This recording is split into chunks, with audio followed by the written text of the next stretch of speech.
दोस्तों आज के इस वीडियो में हम लोग 2024 में होने वाले ऑल कॉम्पिटिटिव एग्जाम के विषय में आपको कुछ महत्वपूर्ण जीके जीएस के तथ्य को बताने वाले हैं। दोस्तों आज जो भी प्रश्न लाए गए हैं वह आपके एग्जाम के लिए बहुत ही ज़्यादा महत्वपूर्ण है। आप कोई भी कॉम्पिटिटिव एग्जाम की तैयारी कर रहे हों, यहाँ से एक या दो प्रश्न आपके या इससे अधिक भी प्रश्न आपके रह सकते हैं। दोस्तों एक या दो प्रश्न तो सिलेक्टेड है जो कि पूछे ही जाएंगे और हमें विश्वास है कि हमारे द्वारा सेलेक्ट किए गए प्रीवियस ईयर के इन प्रश्नों से अवश्य ही आपके एग्जाम में ज़्यादा से ज़्यादा प्रश्न पूछे जाएंगे। तो दोस्तों वीडियो पर कंटिन्यू बने रहिए और चैनल पे नए हैं तो चैनल को सब्सक्राइब कर दीजिए ताकि आपके एग्जाम की बेहतरीन तैयारी यहाँ से हो सके और आपके एग्जाम की सभी प्रकार की नोटिफिकेशन सबसे पहले आपको इस चैनल पर मिल सके। और दोस्तों वीडियो को भी लाइक कर दे आप। दोस्तों बिना समय गंवाए चलते हैं अपने प्रश्नों की ओर, देखते हैं प्रश्नों को। आज का आपका पहला नंबर प्रश्न है दोस्तों, भारत के किस राज्य में विशाखापट्टनम बंदरगाह स्थित है। दोस्तों भारत के किस राज्य में विशाखापट्टनम बंदरगाह स्थित है, तो इसका सही उत्तर क्या हो जाएगा, आंध्र प्रदेश में। दोस्तों आंध्र प्रदेश में विशाखापट्टनम बंदरगाह स्थित है। ठीक है दोस्तों, चलते हैं प्रश्न संख्या दूसरे नंबर पे। आपका अगला नंबर जो प्रश्न है, संयुक्त राष्ट्र संघ यूएनओ की सुरक्षा परिषद में कुल स्थायी सदस्य कितने हैं। कुल अस्थायी सदस्य कितने हैं दोस्तों, तो इसका सही उत्तर हो जाएगा 5। इसका सही उत्तर क्या हो जाएगा दोस्तों, 5। उसके अलावा दोस्तों यदि संयुक्त राष्ट्र संघ यूएनओ की स्थापना की बात करें तो इसकी स्थापना हो गई थी 24 अक्टूबर दोस्तों 1945 में। कब हुई थी दोस्तों, 24 अक्टूबर 1945 ईस्वी में। इसलिए प्रत्येक वर्ष 24 अक्टूबर को संयुक्त राष्ट्र संघ दिवस के रूप में मनाया जाता है। दोस्तों 24 अक्टूबर को प्रत्येक वर्ष संयुक्त राष्ट्र संघ दिवस के रूप में मनाया जाता है। इसमें दोस्तों सदस्यों की बात करें तो इसमें 15 सदस्य हैं, कुल 15 सदस्य हैं दोस्तों, जिसमें 5 सदस्य अस्थायी हैं और 10 सदस्य अस्थायी है। 10 सदस्य कैसे हैं दोस्तों, अस्थायी है, जिसका चुनाव जो होता है मात्र 2 वर्षों के लिए होता है। जिनका चुनाव जो होता है दोस्तों मात्र 2 वर्षों के लिए होता है। दोस्तों तो आप लोगों ने जाना संयुक्त राष्ट्र संघ की स्थापना 24 अक्टूबर 1945 को हुई थी। इसमें 15 कुल सदस्य हैं, जिसमें 5 अस्थायी है और 10 अस्थायी है। अस्थायी सदस्यों का जो कार्यकाल होता है 2 वर्षों का होता है। और दोस्तों आपको बता दें कि वे 5 अस्थायी सदस्य कौन कौन से हैं, उनका नाम क्या है, तो आप उन्हें भी जान लीजिए। सबसे पहले दोस्तों आपका अस्थायी सदस्य है जो है आपका अमेरिका। क्या दोस्तों, अमेरिका। दूसरा नंबर पे आप ब्रिटेन को जान सकते हैं, ब्रिटेन। तीसरा नंबर पे दोस्तों आप फ्रांस को ले सकते हैं। चौथे नंबर पे चीन को और 5वें नंबर पर रूस को। दोस्तों इस प्रकार आपके संयुक्त राष्ट्र संघ के 5 अस्थायी देशों के नाम हैं। तो दोस्तों आप इन्हें याद कर लीजिएगा, यहाँ से आपके प्रश्न पूछे जाएंगे। जितने भी हम आपको महत्वपूर्ण टॉपिक बताए हैं यहाँ से प्रश्न आपके पूछे जाने की संभावना है, क्योंकि ये बहुत ही महत्वपूर्ण संगठन है जो पूरे विश्व भर में कार्यरत है। ठीक है दोस्तों, चलते हैं अगले नंबर प्रश्न में। आपका अगला नंबर प्रश्न है, सिंधु सभ्यता का कौन सा स्थान वर्तमान पाकिस्तान में है। दोस्तों सिंधु सभ्यता से रिलेटेड कुछ तथ्यों को आपको बता दें कि सिंधु सभ्यता की खोज सबसे पहले 1921 ईस्वी में दयाराम साहनी ने की। किसने की दोस्तों, दयाराम साहनी, दयाराम साहनी। ठीक है दोस्तों, दयाराम साहनी ने सिंधु सभ्यता की खोज की। कब की, 1921 ईस्वी में। सिंधु सभ्यता दोस्तों हड़प्पा सभ्यता के नाम से भी प्रसिद्ध है, क्योंकि यह सिंधु नदी के किनारे स्थित है, इसलिए इसे सिंधु सभ्यता के नाम से भी बोला जाता है। तो दोस्तों दयाराम साहनी ने सर्वप्रथम सिंधु सभ्यता की खोज अर्थात हड़प्पा सभ्यता की खोज की। हड़प्पा सभ्यता के सबसे बड़े नगर मोहनजोदड़ो की अगर बात करें, मोहनजोदड़ो की खोज की, तो इसका जो खोज किया 1922 ईस्वी में राखलदास बनर्जी ने किया था। राखलदास बनर्जी। दोस्तों यह सिंधु घाटी सभ्यता का सबसे बड़ा नगर था, लेकिन सबसे पहले खोजा गया स्थल जो था वो आपका हड़प्पा था। उसके बाद दोस्तों आपसे पूछा जा रहा है कि ये जो है वर्तमान में कहाँ है। वर्तमान में हड़प्पा दोस्तों पाकिस्तान में है। आपका कहाँ है दोस्तों, पाकिस्तान में। तो आप इसे भी याद रखेंगे। सिंधु घाटी सभ्यता से कई महत्वपूर्ण प्रश्न है दोस्तों। आपका एक वीडियो ऐसा रहेगा जिसमें सिंधु घाटी सभ्यता से रिलेटेड सभी प्रश्नों को आपको फुल डिटेल्स के साथ समाधान कर दिया जाएगा। तो दोस्तों आप चैनल को सब्सक्राइब कर इससे जुड़ जाइए, ताकि अगला वीडियो जो हमारे आपका आए सिंधु घाटी सभ्यता से रिलेटेड, उसको आप देख के समझ सके, प्रश्नों को जान सके। ठीक है दोस्तों, चलते हैं अगले नंबर प्रश्न में। आपका चौथा नंबर प्रश्न है शाहनामा किसकी कृति है? शाहनामा किसकी कृति है? तो दोस्तों इसका सही उत्तर हो जाएगा फिरदौसी। शाहनामा फिरदौसी की कृति है, रचना है, आप इसे भी याद रखेंगे। अगला प्रश्न है आपका, दीन ए इलाही की स्थापना किसने की थी? दीन ए इलाही धर्म की जो स्थापना की दोस्तों, एक प्रकार का धर्म था जो अकबर द्वारा, महान शासक अकबर द्वारा प्रारंभ की गई थी। किसके द्वारा दोस्तों? अकबर द्वारा। अकबर का कार्यकाल 1556 ईस्वी से प्रारंभ हो रहा है। दोस्तों अकबर जो था दोस्तों, किसका पुत्र था? तो हुमायूं का पुत्र था। हुमायूं बाबर का पुत्र था, अर्थात बाबर के उत्तराधिकारी बात करें तो हुमायूं, और हुमायूं का उत्तराधिकारी की बात करें तो अकबर आया था, जो कि एक महान शासक हुए। अकबर ने कई नीतियां अपनाई जो कि आम जनता के लिए लाभकारी भी रही। इन्होंने तीर्थ यात्रा कर को समाप्त किया, दीन इलाही धर्म की स्थापना की एवं हिंदू मुस्लिम के लिए काफी कुछ किया। ठीक है दोस्तों, तो आप इसे भी याद रखेंगे। और पानीपत का द्वितीय युद्ध दोस्तों, यदि आपसे पूछा जाए 1556 में पानीपत का द्वितीय युद्ध भी हुआ था दोस्तों।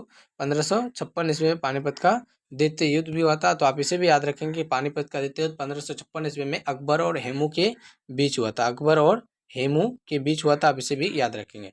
और दोस्तों इसके साथ ही साथ पानीपत के प्रथम युद्ध की बात करें तो पानीपत का प्रथम युद्ध 1526 ईस्वी में अकबर और इब्राहिम लोदी के बीच में हुआ।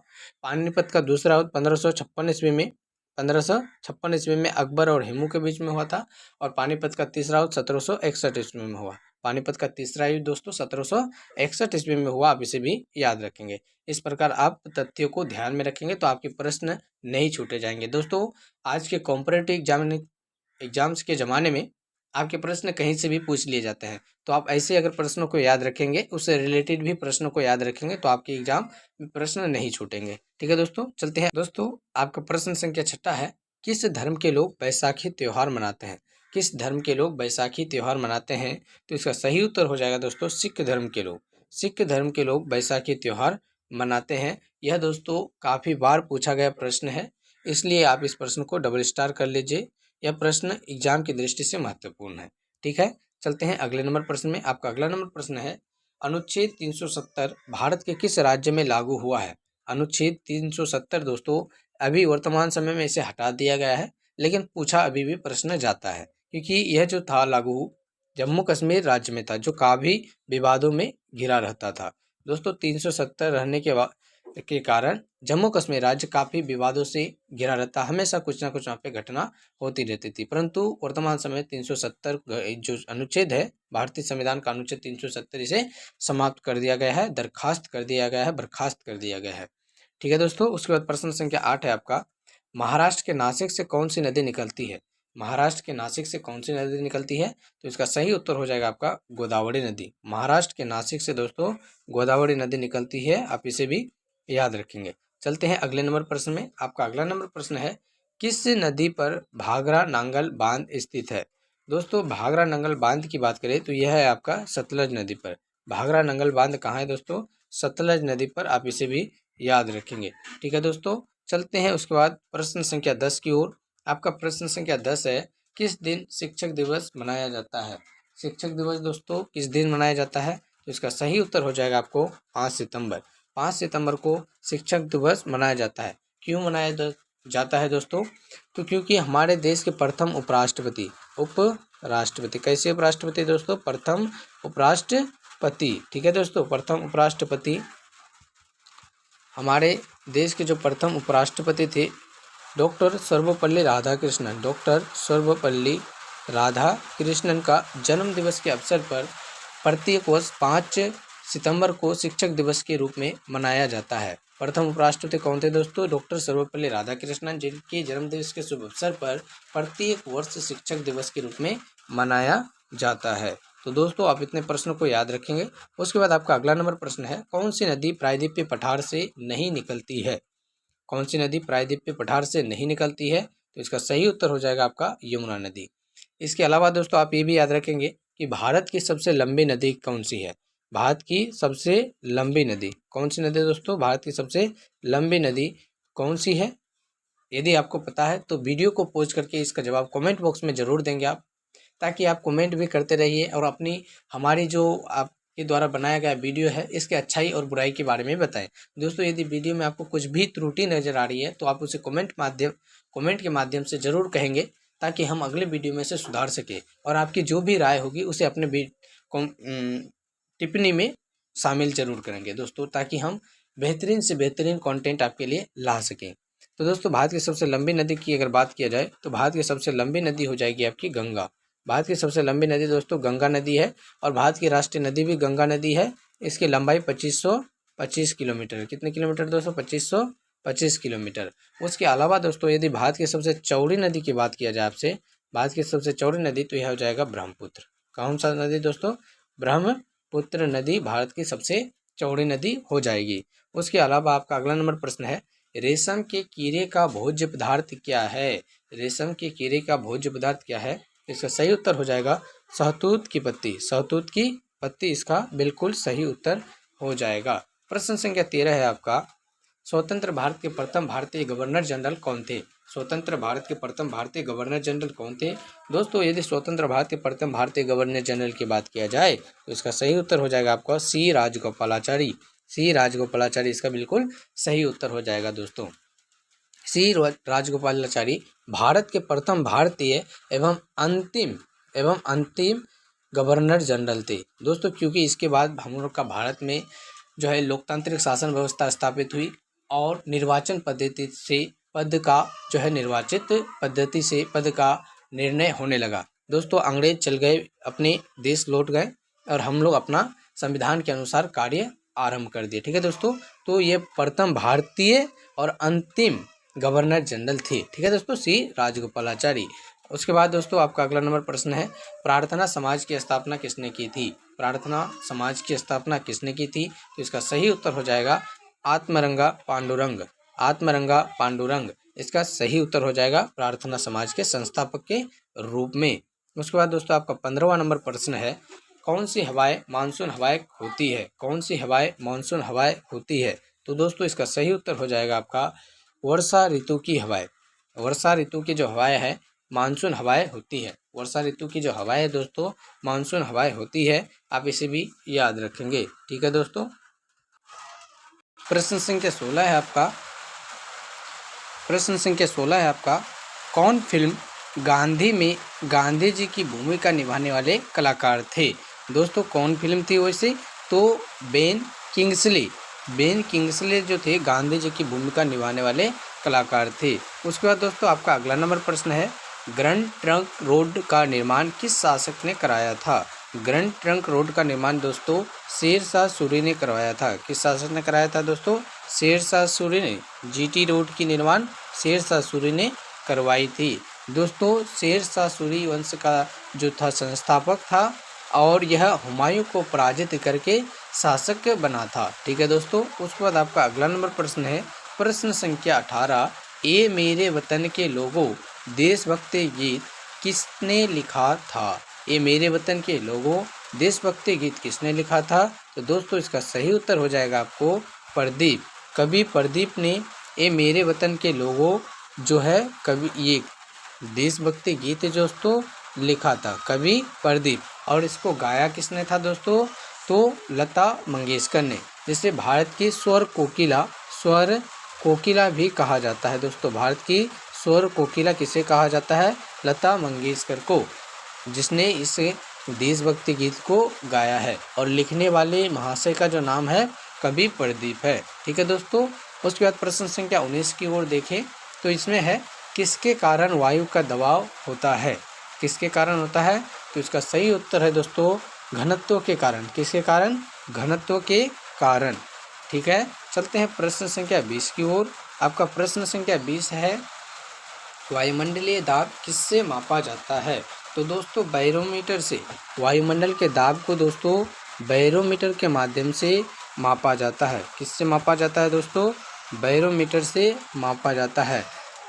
आप इसे भी याद रखेंगे, ऐसे प्रश्न आपको पूछे जाएंगे। ठीक है, चलते हैं प्रश्न संख्या 21 की ओर। रूस के साइबेरिया दुनिया भर में किस लिए प्रसिद्ध है? दोस्तों रूस का साइबेरिया जो है, यहाँ पर अत्यधिक ठंडी जलवायु पड़ती है। यहाँ पर जो मौसम का जो नेचर रहता है दोस्तों अत्यधिक ठंडा रहता है, जिसके कारण यह दुनिया भर में प्रसिद्ध है। उसके बाद आपका अगला नंबर प्रश्न है, कब खरीफ की फसल काटी जाती है? खरीफ की फसल दोस्तों, फसल आपकी मुख्यतः दो रूपों में होती है, एक खरीफ फसल और एक रबी फसल। खरीफ फसल दोस्तों और एक रबी फसल के रूप में, ठीक है। तो खरीफ की फसल कब काटी जाती है, इसका सही उत्तर हो जाएगा नवंबर के आरंभ में ही खरीफ की फसल काट ली जाती है। उसके बाद दोस्तों प्रश्न संख्या आपका 23 है, कहाँ कोयना बांध स्थित है। कोयना बांध महाराष्ट्र में है दोस्तों। कोयना बांध कहाँ है, महाराष्ट्र में है, आप इसे भी याद रखेंगे। उसके बाद आपका अगला नंबर प्रश्न है, अगला नंबर प्रश्न संख्या 24 है दोस्तों आपका, किसके बीच पानीपत का युद्ध लड़ा गया। दोस्तों आपने इस प्रश्न की चर्चा जो है हमने आपसे पहले भी की है। पानीपत का युद्ध 1526 ईस्वी में बाबर और इब्राहिम लोदी के बीच में हुआ था। कब हुआ था दोस्तों, 1526 ईस्वी में, जिसके बाद बाबर जो है मुगल वंश का संस्थापक के रूप में भारत में आया। दोस्तों आज का आपका अंतिम नंबर प्रश्न है, कौन भारतीय कांग्रेस के संस्थापक थे। दोस्तों भारतीय राष्ट्रीय कांग्रेस के संस्थापक कौन थे, तो इसका सही उत्तर हो जाएगा ए.ओ. ह्यूम। दोस्तों ए.ओ. ह्यूम ने ही भारतीय राष्ट्रीय कांग्रेस की स्थापना की थी। कब की थी दोस्तों, तो दोस्तों इसका सही उत्तर हो जाएगा 28 दिसंबर 1885 ईस्वी को। 28 दिसंबर 1885 को ए.ओ. ह्यूम ने भारतीय राष्ट्रीय कांग्रेस की स्थापना की थी। दोस्तों इसके पहले अध्यक्ष व्योमेश चंद्र बनर्जी थे। व्योमेश चंद्र बनर्जी, ठीक है दोस्तों। इसके प्रथम फारसी अध्यक्ष जो थे दादा भाई नौरोजी थे दोस्तों, दादा भाई नौरोजी। और ये दूसरे अधिवेशन की अध्यक्षता की थी। दोस्तों कांग्रेस की स्थापना 1885 ईस्वी में मुंबई तेजपाल संस्कृत कॉलेज में हुई थी। किसने किया था, ए.ओ. ह्यूम ने, ठीक है दोस्तों। तो इतने सारे प्रश्नों को आप यहाँ से याद रखेंगे। उसके बाद दोस्तों यदि आपने अभी तक मेरे चैनल को सब्सक्राइब कर इससे नहीं जुड़े हैं तो चैनल को सब्सक्राइब जरूर कर लीजिए। और पीडीएफ के लिए हमारे जो है आप टेलीग्राम से जुड़ सकते हैं, जहां पर आपको पूरा पीडीएफ का डिटेल्स बिल्कुल फ्री में दे दिया जाएगा। अन्यथा दोस्तों आपको वीडियो बार बार देखना है, जिससे कि आप प्रश्न को दिमाग में बैठा सके और उसे याद कर सके। तो ठीक है दोस्तों, मिलते हैं अगले वीडियो में। तब तक के लिए आपका धन्यवाद। कमेंट बॉक्स में अपनी राय जरूर बताइए।